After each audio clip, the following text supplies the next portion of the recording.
Dalam kesempatan ini kita akan berbicara mengenai primat atau keutamaan cinta kasih menurut Santa Teresa Lisieux. Ada 3 faal yang hakiki menurut Santa Teresa Lisieux di dalam primat cinta kasih, atau ada 3 hal utama yang perlu kita lakukan ya di dalam mencintai Tuhan. Yang pertama yaitu mencintai Tuhan dengan menyenangkan hati Yesus. Teresa Lisieux selalu menginginkan sebagai seorang anak-anak itu hanya melihat Yesus tersenyum, walaupun hanya 1 kali. Ibaratnya seperti kita mengasihi anak kita atau orang tua kita yang sedang sakit atau sedang menderita.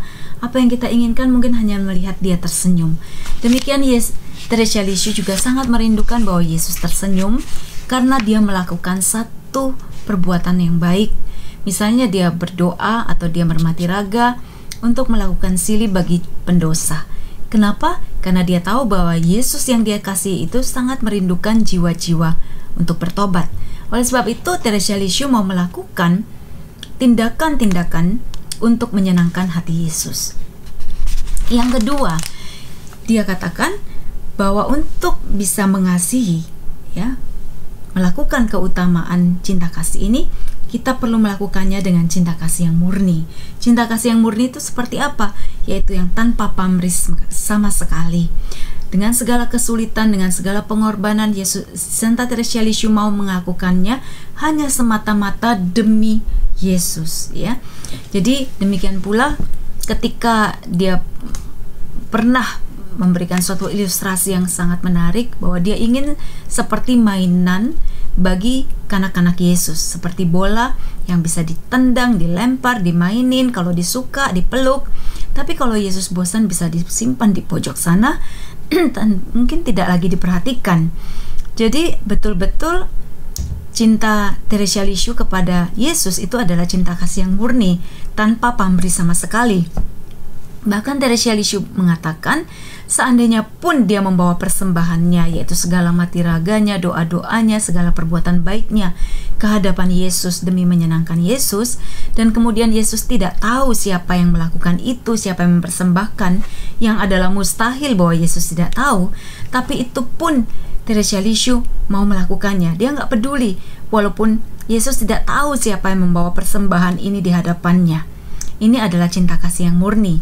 Dan yang ketiga adalah bahwa Teresa Lisieux melakukan segala-galanya karena cinta.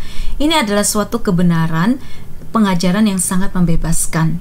Tidak perlu suatu perbuatan besar yang heroik, tidak perlu suatu pekerjaan yang sulit, harus menyeberangi sungai, lautan, benua untuk mewartakan Kristus.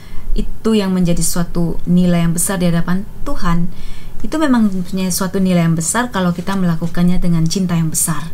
Tapi Teresa Lisieux mengajarkan bahwa kita hanya perlu punya suatu cinta yang besar di dalam melakukan pekerjaan kita yang sederhana, yang kecil, yang sehari-hari, yang bagi manusia mungkin gak ada artinya. Tetapi kalau kita lakukannya semua dengan cinta yang besar, maka itu mempunyai suatu nilai yang sangat tinggi. Jadi Teresa Lisieux memberikan resep kepada kita bahwa segala perbuatan kita yang kita sentuh dengan cinta kasih itu akan menjadi suatu perbuatan yang bernilai di mata Tuhan dan punya nilai keabadian.